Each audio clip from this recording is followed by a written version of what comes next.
You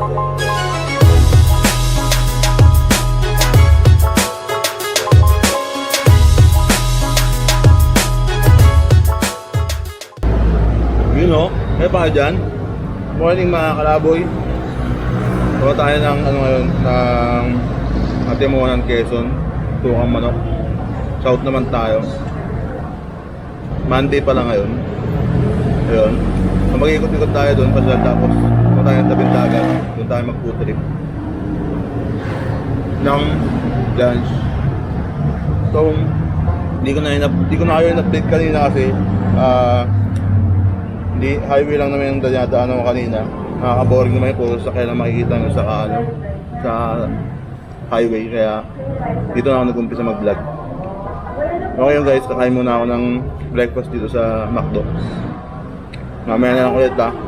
Kain muna ako, kain na rin kayo. Stay tuned.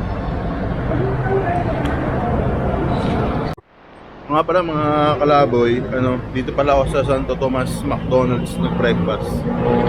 Yun, kaya nga hindi ko inumpisa yung vlog sa highway kasi ayoko nga makita nyo yung puro kalsada at saka puro sasakyan. Kaya saka gusto ko naman makita nyo yung mukha ko sa umpisa kasi tuwing nag-umpisa ako mag-vlog laging sa kalsada. De, joke lang mga kalaboy.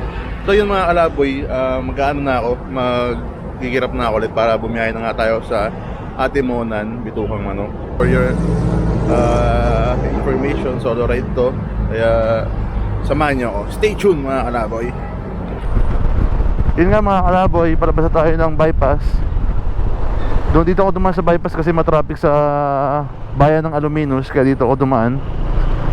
Yung bypass na yung dinaanan ko is bago magbayan ng Aluminos. So yung susunod na bayan dito is San Pablo na. Yun mga kalaboy, hindi ko kayo i-continue video roll kasi madaming sasakyan. Pangit naman pag kinuha ko ng mga kinuunan ko ng videos, nakakatamad panoodin kasi traffic din yung iba kasi anong oras na. O nga pala, konting info nga pala sa inyo, baka nagtataka kayo kung ba't ako nagmamotovlog. Mahilig kasi ako bumiyahe, saka gusto ko may document yung mga pinupuntahan kong places, tapos para may share din naman. Yung pangalan nga pala na Moto Wonder kaya nabuo kasi yun nga, motor, Wonder is Laboy, Gala, Lakwatsa. Kaya nabuo yung Moto Wonder mga kalaboy. Kaya yun, kung maganda na yung panahon, ibig sabihin open na. Siguro baka hindi lang tayo dito makapunta, makapagtawid dagat din tayo kasi pangarap din natin yun. Siguro sa susunod, next year, makapagtawid na tayo, kaya subaybayan pa rin nyo ako, saka supportahan. Pag-i-enjoyin ko naman kayo, panoodin ako hindi ko kayo bibiguin sa mga gagawin kong vlogs or content. Yun na nga mga kalaboy, kakalabas ko lang ng Sariaya Bypass Road. Di rin tayo pumasok ng bayan ng Sariaya kasi sinabi ko nga kanina, napakadaming sagabal doon. Tricycle, motor, tao, syempre mga babagal ang usad kasi nasa bayan nga. Kaya advice kasi yung babiyahe kayong pa Bicol or pa Lucena, mag-bypass na lang kayo lagi. Okay, dadaan sa mga bayan-bayan pag gantong oras kasi masagabal lang kayo, saka maiipit lang kayo sa bayan, mabagal ang usad. Ayun, sabi nga ni Waze, pamuna dito sa part ng Sariaya na yata to, Palusena na kami, is 44 kilometers na lang papuntang Old Zigzag Road or Bitukang Manok. Hindi pala bypass ng Sariaya yun mga kalaboy. Ano yata yun? Ano bang bypass yun? Mamaya i-correct ko na lang sa pag-edit ko, pero hindi pala bypass ng Sariaya yun kasi nakalagay doon Jollibee Sariaya 7 km, 7 kilometers pa. So pasensya na kayo, hindi ko alam yung pangalan ng mga bayan-bayan dito, pero lagi ko na mga daanan dati yun nung bumabiyahe pa ako lagi sa sa Calagwas mga last 2 years ago. Kaso pag talagang mga pangalan ng bayan-bayan, hindi ko talaga maalala. Hindi ko lang kung bakit mga kalaboy kung bakit ganun.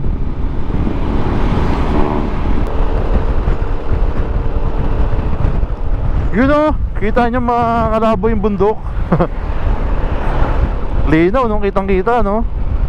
Di ko alam kung anong bundok yan. Kung alam niyo yung bundok na yan, paki-comment naman dito sa aking YouTube or ay sa comment section ng vlog ko ngayon.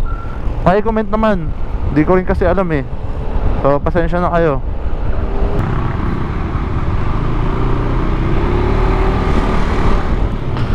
Yun o, dito na ako sa intersection ng Tayabas at Lucena Road. Pag dumiretso kayo, doon papunta yung Tayabas, Quezon. Lukban yan, magkakatabi yan. And then yung kamay ni Jesus. Tapos pag dito syempre nagkumaran tayo pa Lucena City, tapos papunta ng Bitukang Manok.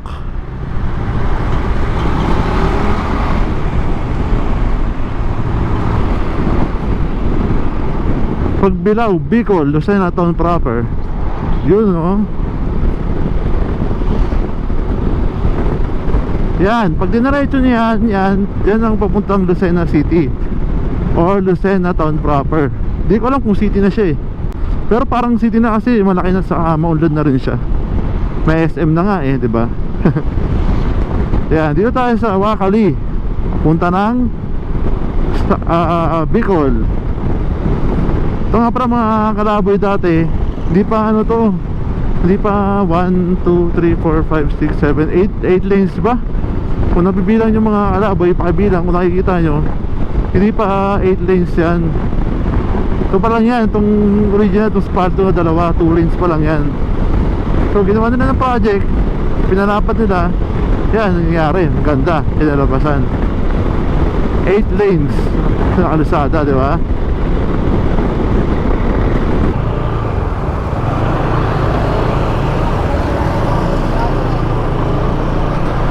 Yun nga no, bago tayo tumuloy dun sa Bitukang Manok, naisipan ko bumili muna ng mga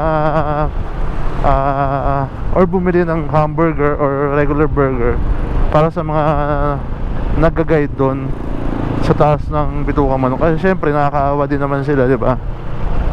Dati lagi naman akong dumadaan doon papuntang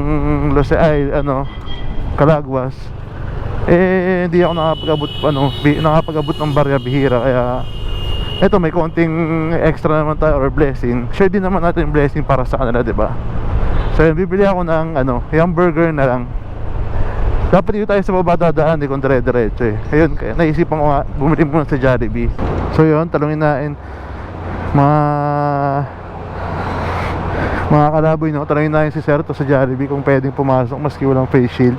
Kasi wala nga tayong dalang face shield para makabili tayo ng regular hamburger. Sir, pwede po bang pumasok maski walang face shield o kailangan? Kailangan ko ng face shield. Pwede sir, makisuwi na lang sa inyo, pa-order ako. Wala kasi ako dalang face shield eh. Sige po. Available po yung nyo, hamburger?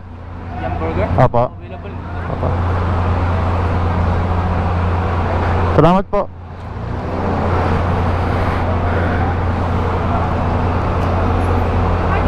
Ma'am, pwede po mag-order ng a la carte na hamburger, yung regular, 15 pieces po. Sige po. Dito lang po ma'am sa motor. 15 pieces po na regular lang ma'am ha. Ano pa, sir? Yun lang po. Sige, sir. Dito lang po ma'am. Sir. Hintayin ko na lang po. Magkano po lahat sa yung mga kalaboy no, naka-order na tayo. Hintayin na lang natin sa labas kasi bawal nga ang ang walang dalang face shield. So yun, bawal.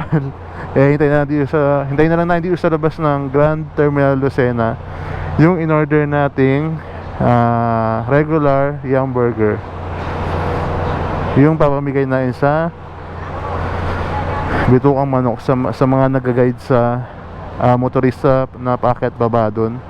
Kasi iba hindi nila abisado yung daan doon, kaya madalas may aksidente pa rin.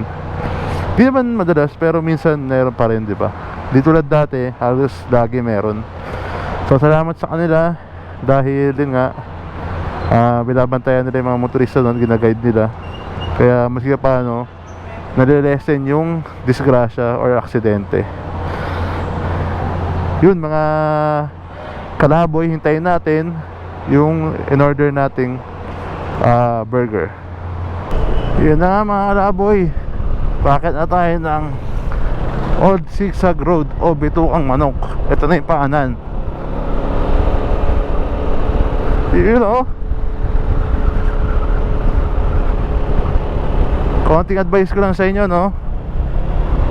Pag dito kayo papunta itong curve na to, huwag nyo bubuntutan yung nasa harapan nyo para hindi kayo mahirapang bumelo. Kasi pag binuntutan nyo yun, tapos mabitin din kayo. Kaya wag nyo bubuntutan, di ba? Lalo na pag naka 4 wheels kayo. Yun o.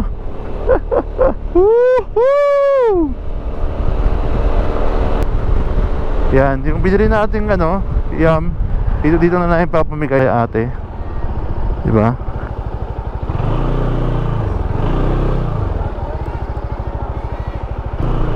Yan, bigyan natin dito kala ate. Saan ang hihingi?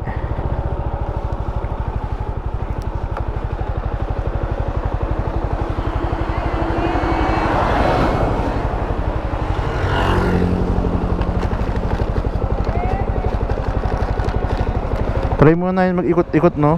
Bigyan muna natin yung mga nandito. Yan, sila yung nagga-guide. Kaya si ate isa pamiryente nyo tayo. Oo.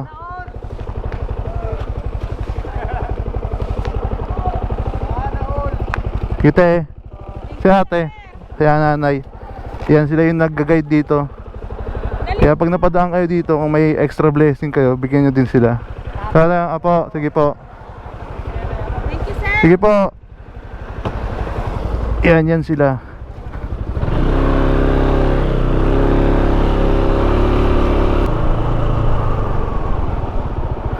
Yan.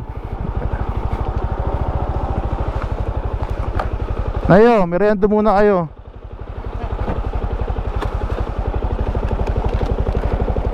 Ayo. Sige po. Apa?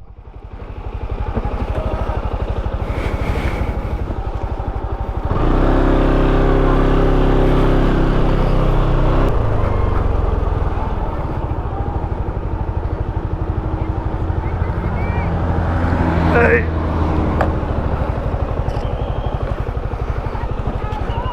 Merienda kayo tayo. Tag-iisa kayo nila kuya. 1, 2, 3, 4, 5. Tayo. Salamat po, sir. Tayo. Thank you po. 5 si kuya. Ito po, pabigyan na lang po tayo. Wala po, sir. Saka na, pagbalik ulit.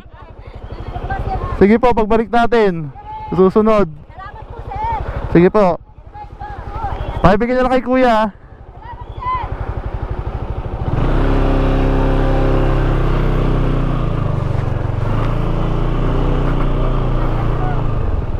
Yan, oh, nakikita niyo yung view, no?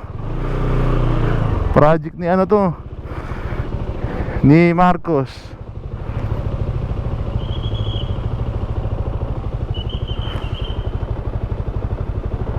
Kuya, meron ka dun, ha? Magkain. Salamat.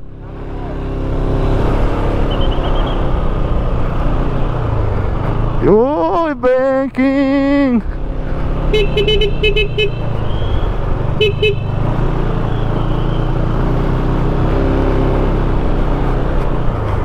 Bigyan din natin sila dito.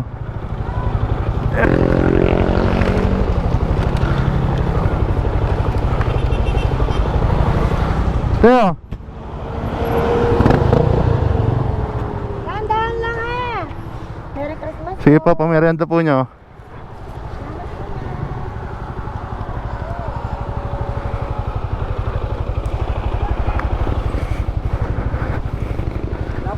Pamerienda nyo kuya.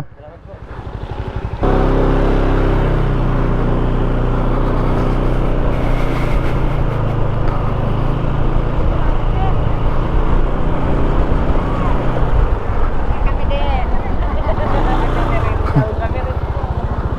Wala natin, paubos na to eh.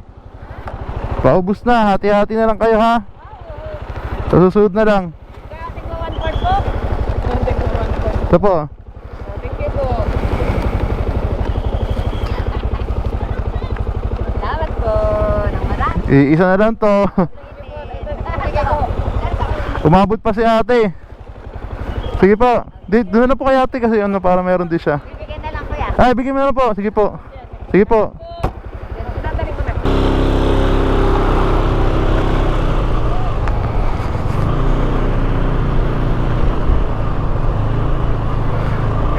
Nga mga kalaboy, no? Di umabot yung ano na. Sa pagbalik na lang po. Di umabot yung binigay natin. Wala na po, pagbalik na lang po. Di umabot yung pinamigay nating ano, yung hamburger na pang merienda, no? 15 pieces lang kasi yun eh, naubos. Madami rin pala sila.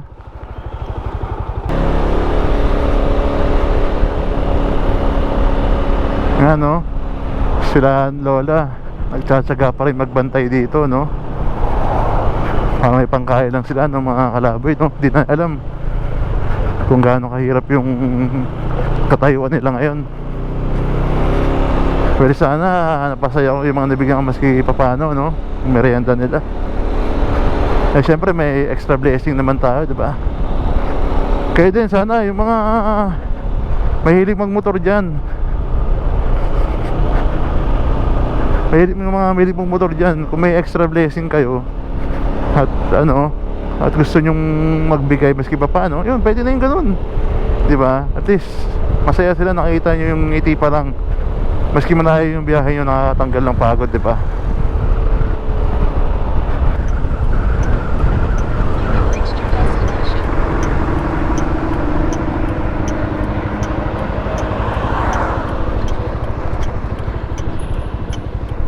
Sir, saan pwede dito?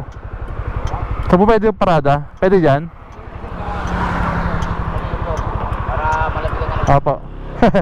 Nalolo sir, pasok po. Apo. Yun!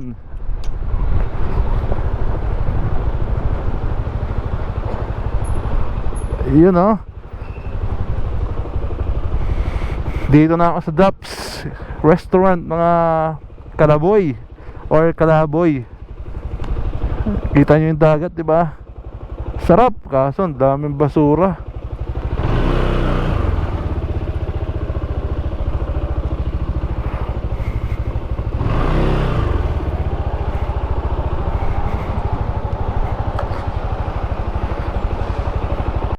Yun nga, no, mga kalaboy, food trip muna ako dito sa may Daps, tabing dagat, bago tayo umuwi ulit ng ng Maynila. Ito yung food trip ko, share ko lang sa inyo. Sinigang na isda, yan, saka yan, para pag uwi natin may lakas na ulit tayo. Tapos dito na napapahinga mamaya sa tabing dagat. Pangin muna tayo, patanggal muna tayo ng stress, saka nang iniisip. Yun na mga kalaboy. Kakatapos ko lang kumain ng lunch dito sa Daps, sa Plaridel, Quezon. Dito sa tabing dagat. Ayan, tignan yung tabing dagat, diba? So try nyo kumain dito pag napadaan kayo. Maganda naman yung view, kaso yung tabi ng dagat yan, daming basura. Yun, baka dito na magpaalam sa inyo kasi syempre babiyahe na tayo pa uwi ng Maynila. Baka magpahinga muna ako dito ng saglit, patanggal ng stress saka ng toxic sa isipan. Wawiden ko muna yung isip ko para pagbalik na Maynila, presko na ulit. Ayun, salamat sa mga sa nanonood ngayon ng vlog ko. Kung sakaling magustuhan man nyo ako, subscribe lang kayo. Pero kung hindi nyo ako nagustuhan, okay lang din naman, huwag kayo mag-subscribe. Ito lang ang masasabi ko eh. Sa daming tao sa Pilipinas at sa mundo, merong isang-isa magsusubscribe dyan, maski isa, meron pa rin yan. Kaya sa muli, salamat. Life goes on. Bye-bye.